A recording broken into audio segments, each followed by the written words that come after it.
अस्सलाम वालेकुम व्यूअर्स, क्या हाल है? खैरियत से हैं? आज हम एक इंतहाई इम्पॉर्टेंट टॉपिक के साथ मैं एक वीडियो अपलोड कर रहा हूं जो कि आज की वक्त की ज़रूरत है। अभी थोड़ी देर पहले पार्लियामेंट के एक जॉइंट सेशन में लॉ मिनिस्टर आज़म नज़ीर तारड़ ने supreme court practice and procedure amendment act 2023 का बिल पेश किया है। हुकूमत की तो ये कोशिश थी कि ये बिल अभी पेश किया जाए और अभी इसी बिल को पास कर लिया जाए, मगर उसके ऊपर 3-4 लोगों ने, जिसमें अहमद हसन दियड़ भी थे, कोई डॉक्टर भी थे, वो एक रमेश कुमार हैं, उन्होंने भी ये कहा कि इसके ऊपर कुछ डिबेट होनी ज़रूरी है, कुछ डिस्कशन होना ज़रूरी है, लिहाजा ये स्टैंडिंग कमेटी को रेफ़र कर दिया जाए और उसके बाद इसको एक्सेप्ट करना है या नहीं करना वो किया जाए। ये जो amendment act supreme court practice and procedure act पेश करने का जो ज़रूरत है, वक्त की ज़रूरत, वो क्यों दरपेश आई, ये क्यों दिया गया और किन हालात में ये देने के लिए गवर्नमेंट को इतनी परेशानी में कि इस वक्त रात के तकरीबन 9 साढ़े 9 बज रहे हैं और इन्होंने ये बिल पेश किया है। क्या ये सुप्रीम कोर्ट के इख्तियारात पर एक हमला है? क्या ये पब्लिक के लिए है? और क्या ये एक फ़र्द वाहिद से वो तमाम इख्तियारात लेने के लिए है कि वो फ़र्द वाहिद कभी हमारे मुल्क में उसका ये इख्तियार मजाक भी बनता रहा है? जैसे कि खसूसी तौर पर हमें पाकिस्तान में और पाकिस्तान से बाहर अक्सर लोग यही तनकीद करते थे कि जी सुप्रीम कोर्ट के पास और कोई काम नहीं है। खसूसी तौर पर इफ्तिखार मोहम्मद चौधरी साहब के दौर में कि जब किसी के एक शख्स पर तशद्दुद हुआ तो सुप्रीम कोर्ट ने नोटिस ले लिया, एक शादी पर एक से ज़्यादा डिशें बनाई गई तो दूल्हा दुल्हन समेत उस इलाके के डिप्टी कमिश्नर को तलब कर लिया गया और इसी तरह के छोटे छोटे मामलात में अज खुद नोटिस ले लिया गया। आर्टिकल 184 ऑफ द कॉन्स्टिट्यूशन और उसका सब आर्टिकल 1 के तहत जो इख्तियारात सुआ मोटो नोटिस के और जो इख्तियारात सुप्रीम कोर्ट के चीफ जस्टिस को हैं, उसके ऊपर एक बहुत बड़ा सवालिया निशान लगाकर ये एक तरमीमी बिल आज पेश कर दिया गया है। ये जिन हालात व वाक़यात में और इस वक्त पाकिस्तान के जो सियासी मनाजिर इस वक्त चल रहे हैं और जो सियासी पॉलिटिकल कंडीशंस हैं, इन हालात में तो ज़ाहिरी तौर पर एक आम शख्स भी यही समझेगा कि शायद सुप्रीम कोर्ट को 2 हिस्सों में तकसीम करके और सुप्रीम कोर्ट में इस तरह की अमेंडमेंट्स करके हुकूमत शायद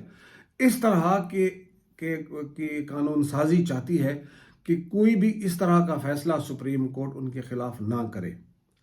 अभी रिसेंटली, अभी चंद दिन पहले, बल्कि 2-3 दिन पहले पाकिस्तान इलेक्शन कमीशन ने इस चीज़ सुप्रीम कोर्ट के हुक्म की एक हुक्म अदोली कर दी है और उस हवाले से एक कंटेम्प्ट पिटीशन भी सुप्रीम कोर्ट में चल रही है कि जब सुप्रीम कोर्ट ने कहा था कि जब आइन के तहत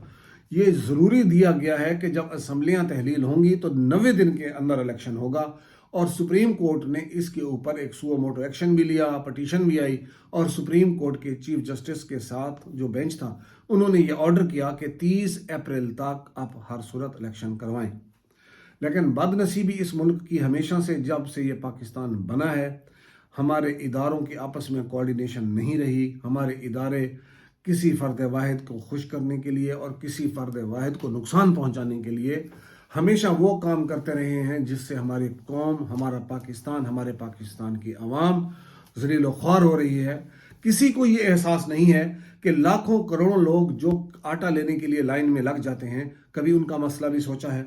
लोग ये नहीं सोचते कि 6-6 महीने, 8-8 महीने सुप्रीम कोर्ट में केसेस नहीं लगते, उसकी क्या वजह है? अभी आज़म नज़ीर तारड़ साहब ने जब बिल पेश किया, उन्होंने ये बात की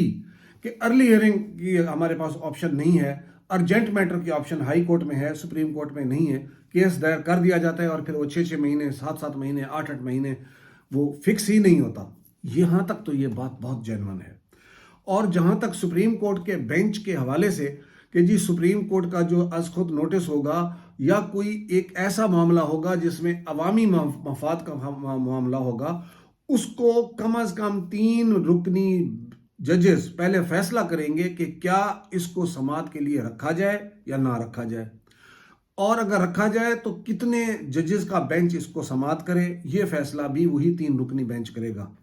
इस बिल को मैंने बड़ी खसूसी तौर पर पढ़ा है, बड़ी डिटेल से आप लोगों ने भी सुना होगा। इस बिल में इस तरह की कोई बात नहीं है कि वो कमेटी कितने दिन में ये फैसला करेगी کہ یہ از خود نوٹس کا جو معاملہ ہے یہ کسی بینچ میں لگایا جائے یا نہ لگایا جائے. جہاں تک امینڈمنٹ کی ضرورت ہے، قانونی تقاضوں کی ضرورت ہے، اس حوالے سے یہ بل کچھ حد تک تو عقل کو لگتا ہے کہ یہ ٹھیک ہے. جیسے کہ اس میں ایک بہت زبردست آپشن رکھ دی گئی ہے کہ اگر سپریم کورٹ کا ایک فیصلہ آ جاتا ہے جو کہ ایک آخری فیصلہ ہے، جس میں وہ کہتے ہیں جی آپ کی قسمت بند کر دی گئی ہے، ایک فیصلہ ہو گیا ہے، اس کے خلاف صرف ریویو ہے، اور 90% ریویوز جو فائل ہوتے ہیں وہ ٹیکنیکل بیسس کی بنیادوں پر خارج کر دیے جاتے ہیں، ان کے خلاف انٹرا کورٹ اپیل. مطلب یہ ہے کہ اسی سپریم کورٹ کے اندر اسی فیصلے کے خلاف ایک اپیل ہوگی جو ان ججز کے علاوہ اور ججز سنیں گے، اور ان کی تعداد ان ججز سے زیادہ ہوگی. اس حد تک تو یہ بات عقل کو لگتی ہے. لیکن کیا اس وقت کہ ہمارے ملک میں ایک سیاسی انتشار ہے، عوام سڑکوں پر ہے، عوام کے پاس کھانے کا آٹا نہیں ہے، روٹی نہیں ہے، وہ والی روٹی جس کا نعرہ ذوالفقار علی بھٹو صاحب نے 1970 میں لگایا تھا کہ عوام کے لیے روٹی، کپڑا اور مکان، ابھی روٹی پوری نہیں ہوئی. اس نعرے کو جب لگایا گیا تھا، میرے خیال ہے 50 سال اس نعرے کو لگائے ہوئے ہو گئے ہیں. بد نصیبی اس ملک کی یہ ہے کہ اس ملک میں اس رولنگ کلاس سے کوئی پوچھنے والا نہیں ہے کہ بھئی یہ بتاؤ کہ 1970 میں تو ڈالر 10 روپے کا تھا، 1980 کی دہائی میں تو ڈالر 15 روپے کا یا 11 روپے کا تھا. کون سے ایسے اس ملک میں آفتیں آئی ہیں، کون سی اس ملک میں پریشانی آئی ہیں کہ ڈالر 10 روپے سے جمپ کر کے 300 روپے تک پہنچ گیا ہے، اور 300 روپے کا بھی اس طرح پہنچ گیا ہے کہ وہ مارکیٹ میں اویلیبل نہیں ہے.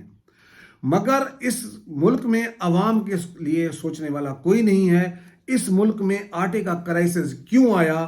آٹا کیوں نہیں مل رہا، 6,000 روپے من کے حساب سے ایک عوام کا ایک شخص جو کہ 2 ٹائم روٹی کھانے کے قابل بھی نہیں رہا، وہ زندگی اپنی سروائیو کیسے کرے گا، بچوں کے ساتھ کیسے رہے گا. خیر، جہاں میں اپنے آرگومنٹس کو اور اپنی اس ویڈیو کو محدود کرتا ہوں صرف آج کے بل کی حد تک، کہ آج کا جو بل ہے اگر وہ نیک نیتی سے دیا گیا ہے تو اس میں اس طرح کی تمام وہ امینڈمنٹس جو کہ کانسٹیٹیوشنل پروویژنز کے اگینسٹ ہیں، یا جو فیصلے پہلے سپریم کورٹ کر چکی ہے، جیسے کہ ریسنٹلی 90 دن کے اندر الیکشن کرانے کا فیصلہ ہے، اب اس کے تحت وہ اس آرڈر کو ریویو کریں گے، اس آرڈر کے خلاف انٹرا کورٹ اپیل کریں گے، یا جو کنٹیمپٹ چل رہی ہے اس کنٹیمپٹ کے بعد اس کے خلاف وہ اپیل میں چلے جائیں گے. یہ فرد واحد کے لیے کب تک ہم قانون سازی کریں گے؟ کبھی ہم ایک فرد واحد کو روکنے کے لیے ایک قانون سازی کرتے ہیں، اور پھر کسی ایک اور فرد واحد کے تحت اس قانون کو ختم کر دیتے ہیں. جیسے میں آپ کو چھوٹی سی ایک مثال دیتا ہوں. پاکستان میں ممبر پارلیمنٹ بننے کے لیے گریجویشن کی ایک شرط رکھی گئی تھی. آپ کو پتہ ہے وہ کیوں رکھی گئی تھی؟ وہ نوابزادہ نصر اللہ اور اس طرح کے ان لوگوں کو کہ یہ لوگ یا جو ایسے ایکٹیو لوگ تھے کہ وہ بیچارے ان کو گریجویٹ نہیں تھے لیکن ان کا سیاسی تجربہ اس حد تک تھا کہ وہ حکومتوں کو چلنے میں رکاوٹ ڈال دیتے تھے، تو انہوں نے کہا جی ان کو اس طریقے سے آؤٹ کر دو ٹیکنیکلی کہ یہ آ ہی نہ سکے.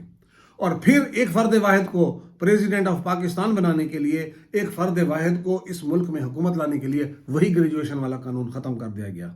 میری استدعا صرف یہ ہے کہ عوام کو جو سیاسی شعور مل رہا ہے اس سیاسی شعور پروسیجر کو مت روکیں، اس قانون کو سمجھیں،